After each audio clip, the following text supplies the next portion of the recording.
También la evolución real de las economías europea y norteamericana en el bienio 2008-2009 fue mucho peor de lo contemplado en las previsiones contempladas a comienzos del propio 2008 por la Comisión Europea, la OCDE, el Fondo Monetario Internacional, etc. Miren ustedes aquí, a su izquierda tienen las previsiones para Europa, a su izquierda, y la línea de puntos es la evolución real.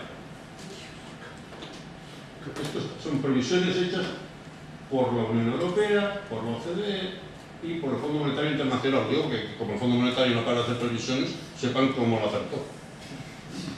Eso para Europa. Y esto para Estados Unidos. Hombre, se equivocó un poco menos, pero como decimos en Cataluña, da unido. Vaya para los grandes servicios de estudios de los mayores especialistas mundiales de economía internacional. No es un gran consuelo, lo digo, pero como economista modera mi propia frustración de haber errado en el pronóstico. Yo tampoco pensaba que las cosas irían tan mal. Algún elemento del análisis fallaba y no he sido el único en no haberlo detectado. Por otra parte, la regulación y la supervisión financieras fueron muy defectuosas. Ahora resulta obvio, que las reglas que gobiernan las cantidades, los importes que los bancos deben mantener como reserva para la concesión de préstamos fueron indulgentes en exceso. Y se subestimó gravemente el riesgo subyacente en la concesión de crédito a los hogares, incluyendo hipotecas, y a las empresas, incluyendo las inversiones inmobiliarias. Y ello se vio agravado por las agencias de evaluación de riesgos, que clasificaron inversiones arriesgadas como actividades de riesgo relativamente bajo, lo que llevó a los bancos a socavar la solidez de sus balances. Y ahí también se manifiesta la falta de Europa. Mientras que esas reglas se establecen a nivel global, a lo sumo es el Banco de Pagos Internacionales de Basilea y sus comités, la Unión Europea como tal se limita a hacer recomendaciones y a lo sumo a aprobar directivas que deben transponerse luego en la legislación nacional con todo lo que implica de lentitudes y de distorsiones respecto a las ideas iniciales. La naturaleza fragmentada y de la regulación y supervisión financieras, que está mayormente en manos de las autoridades nacionales, también fue incapaz de gestionar el problema de la creciente actividad transfronteriza de la banca. Ello afectó especialmente a algunas de las economías pequeñas de la Unión, Irlanda y los estados bálticos en particular, que durante los años de expansión reposaban en gran medida en la actividad de la banca extranjera. Y cuando emerge la crisis, los bancos matriz experimentan graves pérdidas y ¿qué hacen?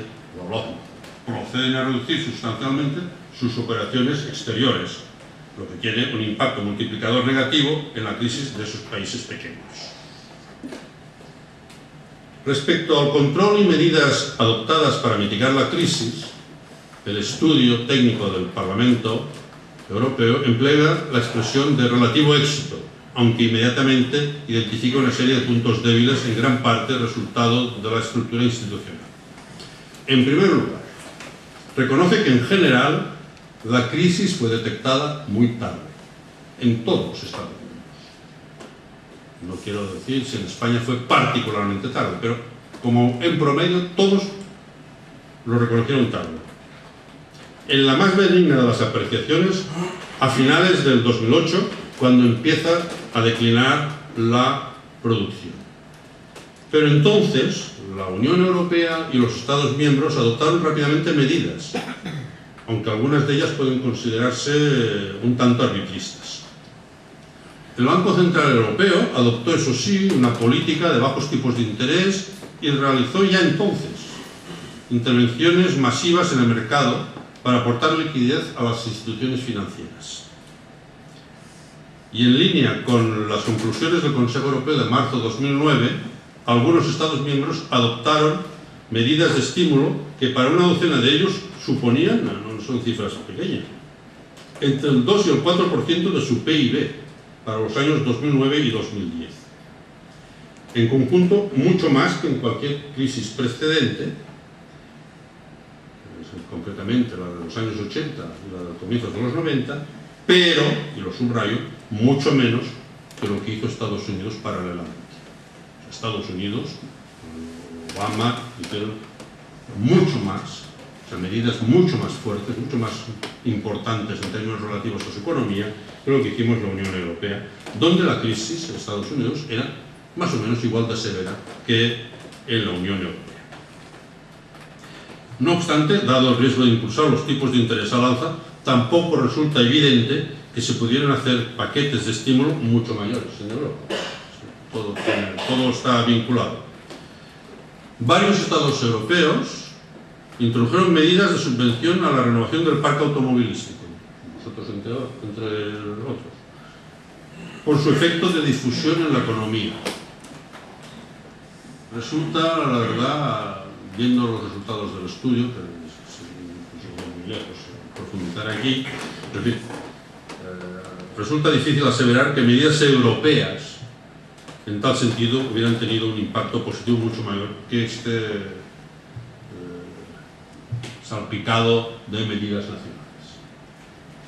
Otro campo de minas es el de la política tributaria.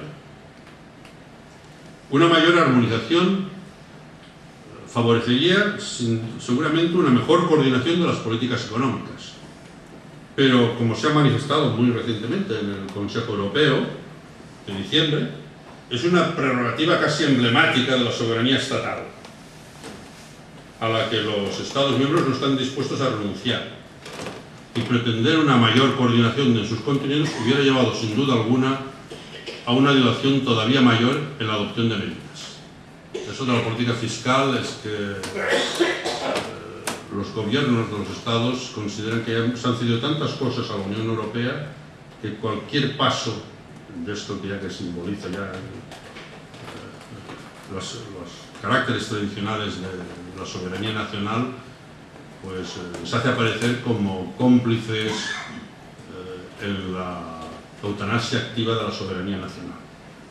Y por lo tanto se resisten patas arriba la mayoría de estados a avanzar en muchos temas. Y uno de los más evidentes es este. Y otro tema delicado abordado en el estudio es el del reparto de la carga. O sea, el debate se centra en si países como Alemania, que se cita como ejemplo en el estudio, con superávits corrientes significativos, deberían hacer más para impulsar la demanda, permitiendo que otros países con déficits importantes, como España, que también es el otro ejemplo que se cita, puedan aumentar sus exportaciones.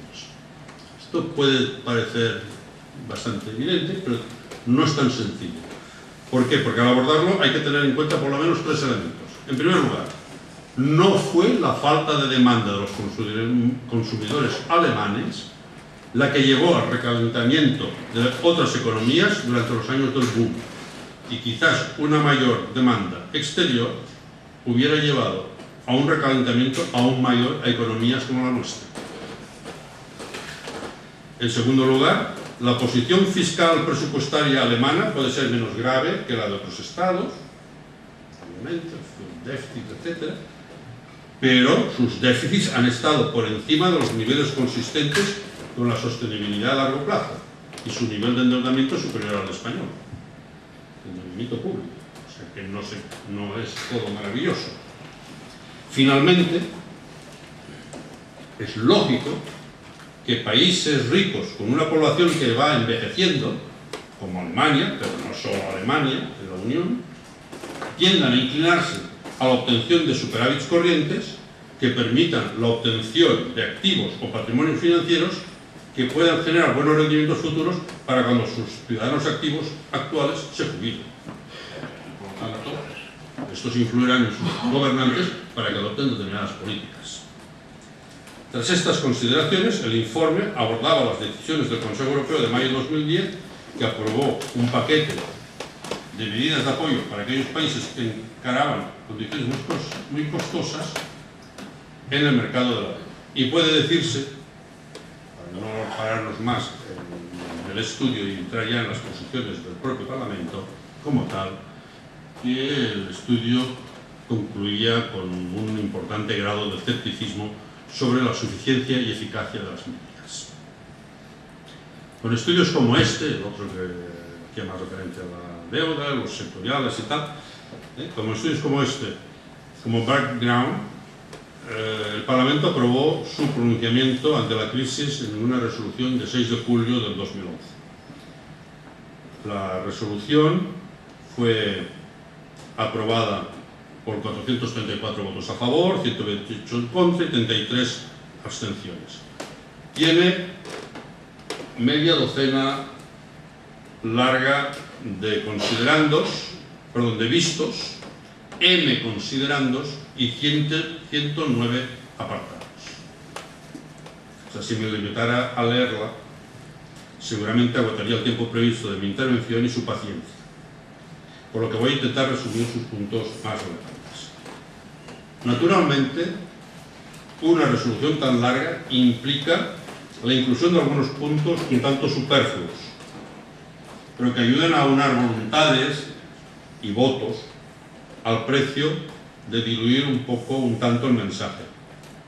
Tampoco negaré que podrían tacharse algunos de sus apartados de respirar cierto buenismo o ingenuidad o reiterar lugares comunes del credo europeísta. Están aquí los considerandos, no sé si lo puedan leer, pero en fin, no es de eso que me voy a hablar, pero sí que ven que hablan, no olvidan los costes sociales, no olvidan la pérdida de producción potencial, señalan que ha aumentado el número de personas que viven en relativa prosperidad, pero al mismo tiempo se han ampliado las desigualdades económicas, hay que avanzar hacia una verdadera gobernanza europea, etc. Bien, sería una lectura superficial y precipitada decir esto del buenismo y los lugares del credo europeísta. Una lectura atenta y libre de prejuicios revela un análisis detallado de la crisis desde un prisma europeísta, con una visión a largo plazo y notoriamente distanciada, por no decir abiertamente crítica, de la que dimana del Consejo Europeo. De siempre han existido disonancias entre el Consejo y el Parlamento. Y no siempre los parlamentarios europeos mantienen los mismos posicionamientos que sus gobernantes, aunque pertenezcan a su mismo partido. Ni tan siquiera comparten mecánicamente los de sus homólogos en los parlamentos nacionales. Pero esta resolución puede leerse como una crítica bastante acerada a algunos planteamientos del Consejo Europeo, a su falta de ambición y a su frecuente inoperancia. Quisiera subrayar esto porque ello se produce a pesar de la importancia numérica de los diputados alemanes y en especial de los que pertenecen a la coalición de gobierno, CDU, CSU e incluso FDP, si quieren incluir los liberales, pero sobre todo por lo que yo calificaría de predominio sociocultural germánico, más allá de la cosa, digamos, estrictamente partidaria.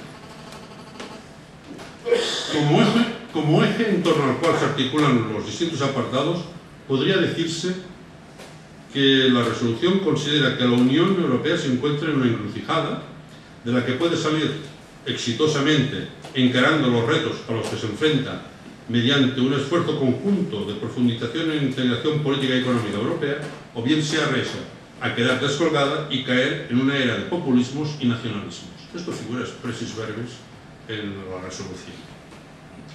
En su introducción, el Parlamento Europeo subraya que todos los Estados miembros tienen importancia sistémica y pide un paquete de reformas socialmente incluyentes y cohesivas,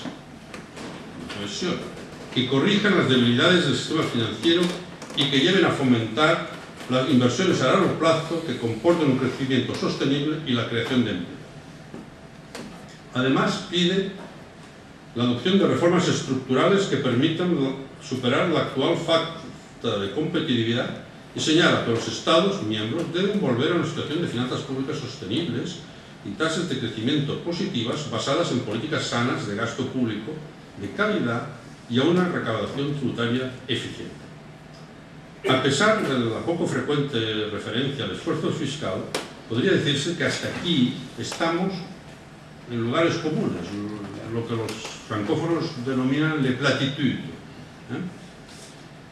Y se podría creer que mantendría este tono plagado de generalidades cuando hace referencia a la necesidad de profundizar en la integración económica, en orden a asegurar la estabilidad de la eurozona y de la Unión en su conjunto, pero de inmediato se constata que no es el caso.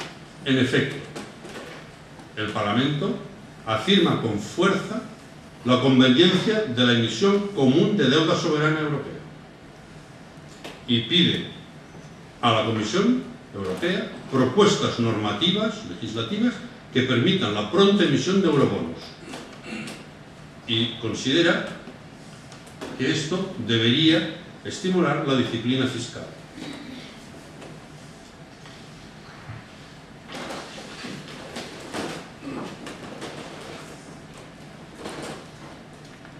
No sé si se verá demasiado. En concreto, pide a la Comisión Europea que estudie la posibilidad de establecer un sistema de eurobonos con vistas a determinar las condiciones en las que dicho sistema sería ventajoso para todos los Estados miembros participantes y para la zona del euro en su conjunto. Señala que los eurobonos ofrecerían una alternativa viable al mercado de bonos del dólar americano y podrían fomentar la integración del mercado europeo de deuda soberana, disminuir los costes de los empréstitos, aumentar la liquidez, la disciplina presupuestaria y la observancia del Pacto de Estabilidad y Crecimiento, promover reformas estructurales coordinadas y dar mayor estabilidad a los mercados de capitales, lo que sustentaría la idea del euro como valor seguro a escala mundial. Y recuerda que la emisión común de eurobonos requiere avanzar hacia una política económica y fiscal común. Avanzar hacia una política económica y fiscal común. Y también, en el párrafo siguiente, subraya por consiguiente que cuando se emitan eurobonos, la emisión debe limitarse a una ratio de la deuda del 60%, que es la cifra que se establece en el Pacto de Estabilidad. Del PIB, con aplicación de responsabilidad solidaria. Responsabilidad solidaria, que es de todos los Estados miembros. Como deuda soberana de primer rango. Para este porcentaje de deuda que se limita al 60%. Y que se vincula incentivos de reducción de la deuda soberana a ese nivel, los Estados. Sugiere que el objetivo principal de los eurobonos ha de ser reducir la deuda soberana y evitar el riesgo moral y la especulación contra el euro. Y señala que el acceso a dichos eurobonos sería supeditado que se acuerden y apliquen programas cuantificables de reducción de deuda. ¿Vale? Bueno, luego, tras indicar que un mayor equilibrio entre las políticas económicas y las sociales debería mejorar la capacidad de endeudamiento de la Unión Europea, sugieren ni más ni menos que se desarrolle el concepto de tesoro europeo. La primera vez en que se plantea este tema. Hay los tesoros nacionales, pero hasta ahora no se había planteado nunca el crear un tesoro europeo para reforzar el pilar económico de la Unión Económica y Monetaria. En este contexto, pide que se lleve a cabo una auditoría transparente de la deuda pública de los Estados miembros y una regulación estricta de las agencias de evaluación de crédito, de las agencias de rating. Y una vez abierto ya el melón de la Unión Económica y Monetaria, pues no se para en barras.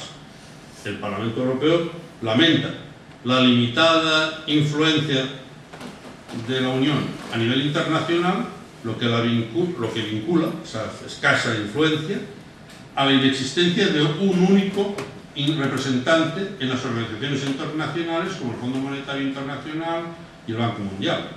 Y por lo tanto es lo que pide. Que la Unión Europea tiene que hablar con una sola vez, con una sola voz y tener un solo representante en el Fondo Monetario Internacional para la zona euro, etcétera, etcétera.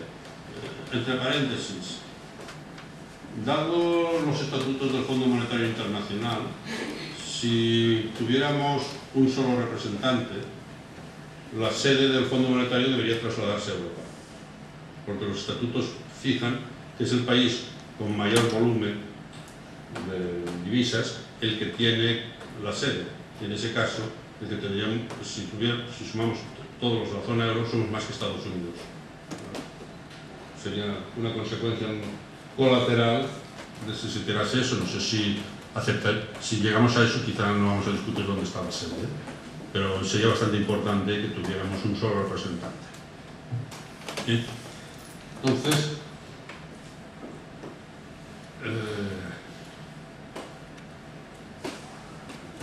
como digo, la Unión debería hablar con una sola voz en estos ámbitos y reclama, el Parlamento reclama la integración de todas esas instituciones de Bretton Woods, del G20 y demás en el sistema institucional de las Naciones Unidas. Recomienda la revisión del Fondo Monetario Internacional y del Sistema Monetario Internacional, incluyendo los mecanismos de tipos de cambio, las divisas de reserva y la vigilancia de flujos de capital. Y propone la sustitución de los actuales derechos especiales de giros, que es la moneda actual, digamos, del Fondo Monetario Internacional, por unos nuevos DEC basados en el dólar de Estados Unidos, el euro, el renminbi chino y el real brasileño.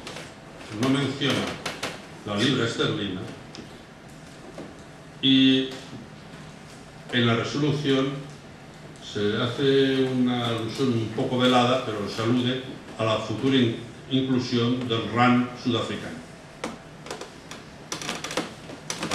Lo digo porque son cambios bastante importantes con todo lo que significan. Yo me acuerdo que cuando estuve en Boston, lo que más les preocupaba a los colegas de Harvard era que pudiéramos hacer una cosa así, o que el euro pasara a ser moneda para la fijación de precios de materias primas.